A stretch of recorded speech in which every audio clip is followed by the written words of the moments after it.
Hello friends, welcome to study tricks. इस lecture series में हम डिस्कस कर रहे हैं रेलवे एनटीपीसी और ग्रुप डी के लिए जनरल साइंस के मोस्ट इंपॉर्टेंट क्वेश्चन, जिसमें हम यूथ कंपटीशन टाइम्स की बुक को सॉल्व कर रहे हैं। तो आज हम डिस्कस करेंगे बायोलॉजी का पार्ट नंबर 15। इससे पहले हमने बायोलॉजी के 14 पार्ट्स बना दिए हैं। अगर आप लोगों ने उन्हें नहीं देखा है तो डिस्क्रिप्शन बॉक्स में प्ले लिस्ट का लिंक मिल जाएगा, उसे भी देख सकते हैं।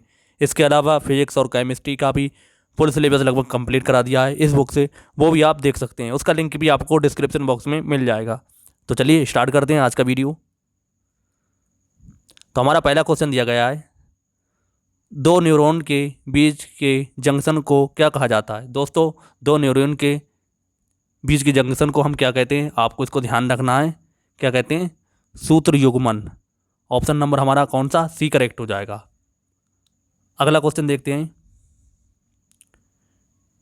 डैश मस्तिष्क को का सोचने वाला मुख्य भाग है।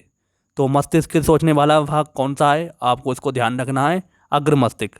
ऑप्शन नंबर हमारा बी करेक्ट हो जाएगा। अगला क्वेश्चन देखते हैं, प्रत्येक न्यूरॉन एक साइटोन सेल बॉडी से निर्मित होता है, जिसमें कई छोटी छोटी शाखाएं निकली होती हैं, जिन्हें कहा जाता है। दोस्तों, इसे हम क्या कहते हैं, आपको इसे ध्यान रखना है। दुमिकाएं। ऑप्शन नंबर हमारा डी करेक्ट हो जाएगा। तंत्रिका कोशिका या न्यूरॉन संदेशों का संवहन करने वाली मौलिका ये विशेष रूप से लंबी होती है। इसमें जीव द्रव से घिरा हुआ एक केंद्रक होता है। तो आपको ये सारे पॉइंट ध्यान रखना है। अगला क्वेश्चन देखते हैं, निम्नलिखित में से कौन सा अनुमस्तिष्क के लिए सही नहीं है। तो इसमें से आपको ये बताना है कौन सा सही नहीं है। तो इसमें से कौन सा सही नहीं है? ये बोलने, देखने, सूंघने, स्वाद लेने, सुनने, बुद्धिमत्ता इत्यादि जैसी गतिविधियों को नियंत्रित करता है। तो यही क्या है आपका लिए गलत है। तो आपको गलत बताना। ऑप्शन नंबर हमारा बी करेक्ट हो जाएगा। दोस्तों, अनुमस्तिष्क यानी कि सेरिबेलम पश्चिम मस्तिष्क का एक भाग है। यह शरीर का संतुलन बनाए रखता है एवं ऐच्छिक पेशियों के संकुचन पर नियंत्रण करता है। ये बोलने, देखने, सूंघने, स्वाद लेने, सुनने और बुद्धिमत्ता इत्यादि जैसी गतिविधियों को नियंत्रित नहीं करता है। तो आपको ये ध्यान रखना है। अगला क्वेश्चन देखते हैं, मानव नेत्र की रेटिना पर बना प्रतिबिंब होता है। दोस्तों, मानव नेत्र पर रेटिना पर जो प्रतिबिंब बनता है कैसा होता है? वास्तविक और उल्टा। तो आपको इसका ध्यान रखना है। ऑप्शन नंबर ए करेक्ट हो जाएगा। अगला क्वेश्चन देखते हैं, निम्नलिखित में से कौन सा प्रमस्तिष्क के बारे में सही नहीं है। तो इसमें से कौन सा सही नहीं है, आपको ध्यान रखना है। प्रमस्तिष्क मांसपेशियों की गतिविधि का समन्वय करता है। तो यही क्या है, इसके लिए गलत है। ऑप्शन नंबर हमारा डी करेक्ट हो जाएगा। अगला क्वेश्चन देखते हैं, निम्नलिखित में से किन गतिविधियों में स्वैच्छिक, या लिखा स्वैच्छिक मांसपेशियां कार्यान्वित होती हैं। तो कौन सी होती हैं, आपको इसको ध्यान रखना है। मेंढक का कूदना, पेट में भोजन की गति, तो ये इसके लिए गलत है। दिल हृदय का धड़कना, ये भी इसके लिए गलत है। हाथ से लिखना, ये सही है। तो इसमें ए और डी सही हो जाएगा। तो ऑप्शन नंबर हमारा सी करेक्ट हो जाएगा। Option number C. अगला क्वेश्चन देखते हैं, अगला क्वेश्चन दिया गया है, पिन्हा बाहा का बाहा भाग है। तो पिन्हा किसका बाहा भाग है? कान का। ऑप्शन नंबर हमारा कौन सा? सी करेक्ट हो जाएगा। आपको उसको ध्यान रखना है। अगला क्वेश्चन देखते हैं, रेटिना में मौजूद कौन सी कोशिकाएं एवं सामान्य प्रकाश के प्रति संवेदनशील होती हैं और रंग संवेदना प्रदान करती हैं। तो आपको इसको दोस्तों ध्यान रखना है। इसमें कौन सा ऑप्शन करेक्ट होगा? ऑप्शन नंबर इसमें हमारा सी करेक्ट हो जाएगा। शंकु के आकार की कोशिकाएं। तो ऑप्शन सी करेक्ट हो जाएगा इसमें। अगला क्वेश्चन देखते हैं, निम्नलिखित में से कौन सा अनुमस्तिष्क के बारे में सही नहीं है। तो इनमें से कौन सा अनुमस्तिष्क के बारे में सही नहीं है? इसमें दो भाग होते हैं, जिन्हें प्रमस्तिष्क और गोलार्ध कहा जाता है। तो यही क्या इसके लिए सही नहीं है। ऑप्शन नंबर इसमें हमारा ए करेक्ट हो जाएगा। बाकी ये मस्तिष्क के पिछले क्षेत्र में से होता है, ये सही है। ये पश्चिम मस्तिष्क का भाग होता है, ये भी सही है। ये मस्तिष्क से काफ़ी छोटा भाग लगभग 12% है, ये भी सही है। तो इसमें कौन सा ऑप्शन है? ऑप्शन नंबर ए करेक्ट हो जाएगा। इसमें आपको गलत बताना है। अगला क्वेश्चन देखते हैं, कौटि अंक का संबंध है। तो कौटि अंक का किससे संबंध है, आपको इसको बताना है। शून्य से। ऑप्शन नंबर हमारा ए करेक्ट हो जाएगा। अगला क्वेश्चन देखते हैं, ऑडिटोरी संबंधित है। तो ऑडिटोरी किससे संबंधित है, आपको इसे बताना है। दोस्तों, ये किससे संबंधित है? शून्य से। ऑप्शन नंबर ए करेक्ट हो जाएगा। अगला क्वेश्चन देखते हैं, एयर ड्रम का दूसरा नाम क्या है? दोस्तों एयर ड्रम का दूसरा नाम क्या होता है? करपठी झिल्ली। ऑप्शन नंबर हमारा सी करेक्ट हो जाएगा। अगला क्वेश्चन देखते हैं, मानव कान के किस भाग में प्राप्त ध्वनि के अनुसार कंपन होता है? तो किसके अनुसार कंपन होता है? कर्णपटी झिल्ली के। ऑप्शन नंबर हमारा डी करेक्ट हो जाएगा। इसी को हम क्या कहते हैं? Air drum. एयर ड्रम, आप इसको भी ध्यान रखेंगे। ऑप्शन नंबर डी करेक्ट हो जाएगा। अगला क्वेश्चन देखते हैं, ऑल फैक्ट्री शब्द निम्नलिखित में से किससे संबंधित है? दोस्तों ऑल फैक्ट्री शब्द किससे संबंधित है? गंध से। ऑप्शन नंबर हमारा डी करेक्ट हो जाएगा। अगला क्वेश्चन देखते हैं, एक न्यूरॉन की कोशिका रखना को क्या कहा जाता है? एक न्यूरॉन के कोशिका रखना को क्या कहते हैं हम? आपको इसको ध्यान रखना है दोस्तों। इसे हम क्या कहते हैं? सोमा। ऑप्शन नंबर हमारा डी करेक्ट हो जाएगा, सोमा। अगला क्वेश्चन देखते हैं, मनुष्यों में जो मांसपेशियों को हड्डियों से जोड़ने वाला ऊतक कहलाता है, तो इस ऊतक को हम क्या कहते हैं? कंडरा। ऑप्शन नंबर हमारा ए करेक्ट हो जाएगा। इसे आप ध्यान रखेंगे। इसी को हम इंग्लिश में कहते हैं टेंडन। अगला क्वेश्चन देखते हैं, एक कंडरा यानी कि टेंडन किससे बनाया जाता है? तो दोस्तों एक कंडरा यानी कि टेंडन किससे बनाया जाता है? आपको ध्यान रखना है, केवल कोलेजन फाइबर से। ऑप्शन नंबर हमारा ए करेक्ट हो जाएगा। दोस्तों मांसपेशियों के सिरे एंड्स को टेंडन अर्थात कंडरकाएँ कहते हैं। ये पेशियों को हड्डियों या उपस्थियों से जोड़ते हैं। आपको इस चीज़ का ध्यान रखना है। अगला क्वेश्चन देखते हैं, हमारे पेशियों में किस अम्ल के कारण पीड़ा होती है? तो किसके कारण होती है? आप इसके ध्यान रखेंगे, लैक्टिक एसिड यानी लैक्टिक अम्ल के कारण। ऑप्शन नंबर हमारा ए करेक्ट हो जाएगा। अगला क्वेश्चन देखते हैं, मांसपेशियों की थकान के संचयन की वजह से होती है, तो किसकी वजह से होती है? आपको इसको ध्यान रखना है, लैक्टिक अम्ल की वजह से। ऑप्शन नंबर हमारा ए करेक्ट हो जाएगा। अगला क्वेश्चन देखते हैं, एक औसत वयस्क मनुष्य के कंकाल में हड्डियों की कुल संख्या कितनी होती है? इसी क्वेश्चन है, कितनी होती है? 206। ऑप्शन नंबर हमारा बी करेक्ट हो जाएगा। अगला क्वेश्चन देखते हैं, डैश में प्रचुर मात्रा में सफ़ेद फाइबर पाए जाते हैं, तो किस में पाए जाते हैं? आपको इसको ध्यान रखना है, शिराओं में। तो शिराओं में प्रचुर मात्रा में सफ़ेद फाइबर पाए जाते हैं। दोस्तों पेशियों के सिरे एंड्स को टेंडन या कंडराएँ कहते हैं। ये पेशियों को हड्डियों या उपस्थियों से जोड़ने का काम करते हैं, तो आप इस चीज़ को ध्यान रखेंगे। अगला क्वेश्चन देखते हैं, मनुष्यों के शरीर में वर्टिब्रेट निम्न में से किसका भाग है? दोस्तों किसका भाग है ये? रीढ़ की हड्डी का। ऑप्शन नंबर हमारा सी करेक्ट हो जाएगा। अगला क्वेश्चन देखते हैं, मानव शिशु के शरीर में कितनी हड्डियां होती हैं? दोस्तों कितनी होती हैं? 270। अगर आपको 300 ऑप्शन दिया होता आप 300 टिक करते, लेकिन 300 के आसपास कौन सा है? 270।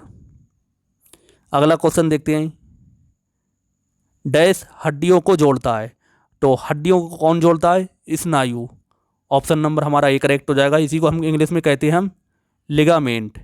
लिगामेंट, आप इस चीज़ को ध्यान रखेंगे। ये भी एग्जाम में इस नाम से भी आपसे एग्जाम में क्वेश्चन पूछ सकते हैं। अगला क्वेश्चन देखते हैं, दो अस्थियां एक दूसरे से किसी अन्य संयोजी ऊतक द्वारा जुड़ी हो सकती है, जिसे कहा जाता है।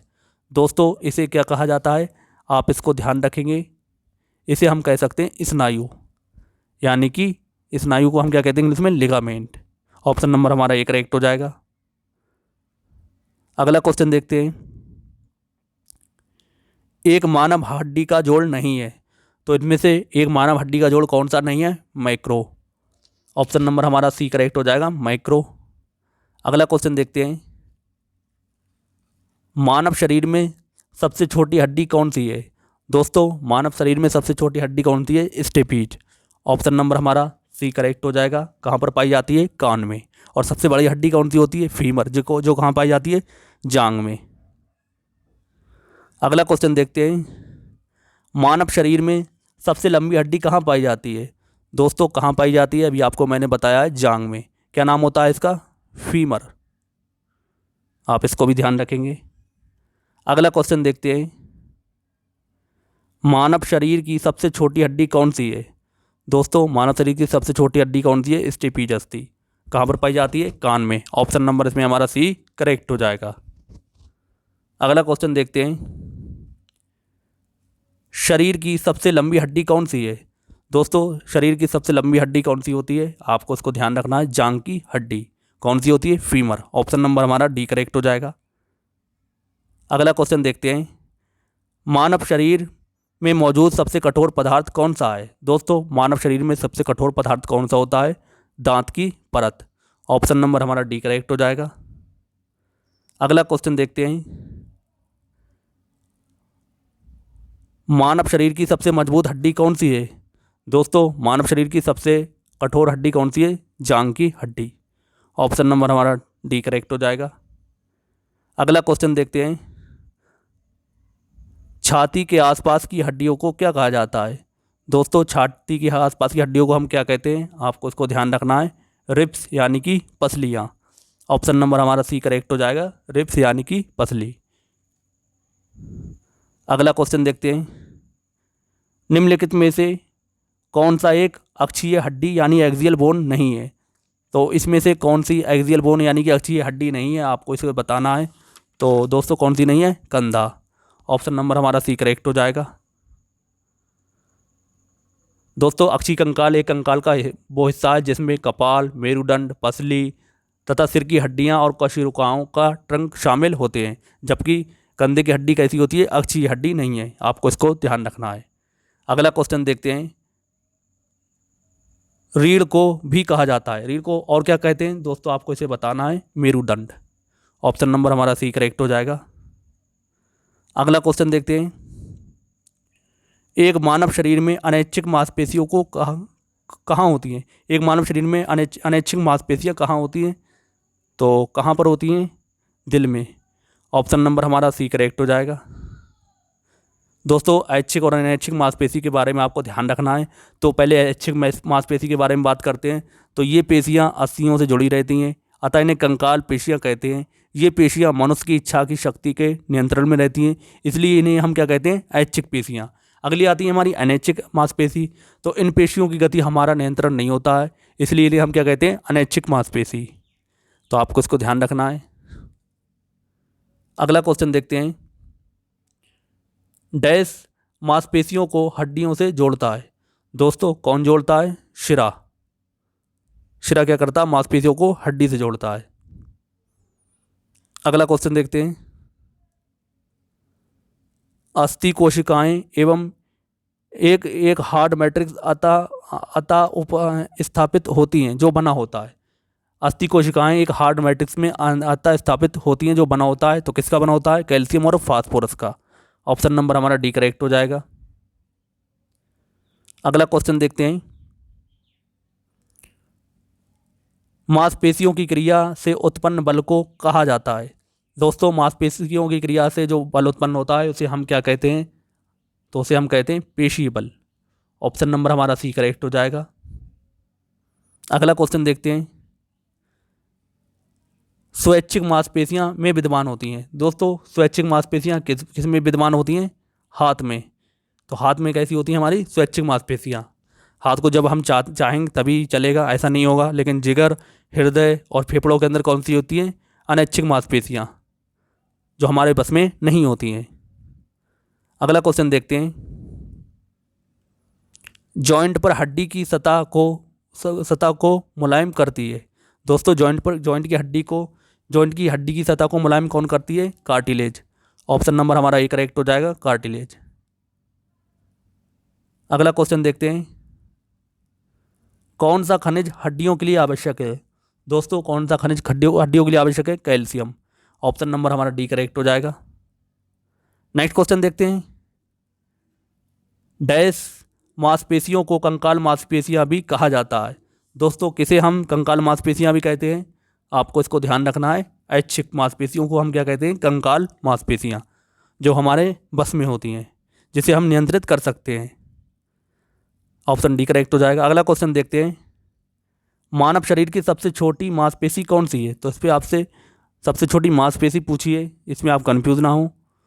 तो ये कौन सी होती है? स्टेपेडियम। ऑप्शन नंबर हमारा बी करेक्ट हो जाएगा, स्टेपेडियम। अगला क्वेश्चन देखते हैं, डैश पेशियों को हड्डियों से जोड़ता है। दोस्तों कौन पेशियों को हड्डियों से जोड़ता है? कंडरा। तो इसमें ऑप्शन नंबर हमारा बी करेक्ट हो जाएगा, कंडरा। कंडरा किसे कहते हैं? टेंडन। कंडरे को इंग्लिश में कहते हैं हम टेंडन। क्या कहते हैं? टेंडन। तो आपको इस तरह से भी हिंदी में इस तरह से लिखा हुआ मिल सकता है, टेंडन। आपको इसे भी ध्यान रखना है। ऑप्शन बी करेक्ट हो जाएगा। दोस्तों ये था बायोलॉजी का पार्ट नंबर 15। आई होप आपने इसकी प्रैक्टिस अच्छे से की होगी। अगर अच्छे से की है तो आपको आने वाले एनटीपीसी और ग्रुप डी के एग्ज़ाम में ज़रूर हेल्प मिलेगी। तो आप प्रैक्टिस करते रहें इस किताब से और इसके एक्स्ट्रा फैक्ट पढ़ते रहें। तो उम्मीद करता हूँ आपके जो क्वेश्चन हैं साइंस के से तो उन्हें आप सही करके आएंगे, गलत नहीं करेंगे। दोस्तों अगर आज का वीडियो आपको पसंद आया तो वीडियो को लाइक करें और ज़्यादा से ज़्यादा शेयर करें, और चैनल पर नए आए हो तो चैनल को सब्सक्राइब करना मत भूलो। तो मिलते हैं नेक्स्ट वीडियो में नेक्स्ट प्रैक्टिस सेट के साथ। तब तक के लिए जय हिंद, जय भारत।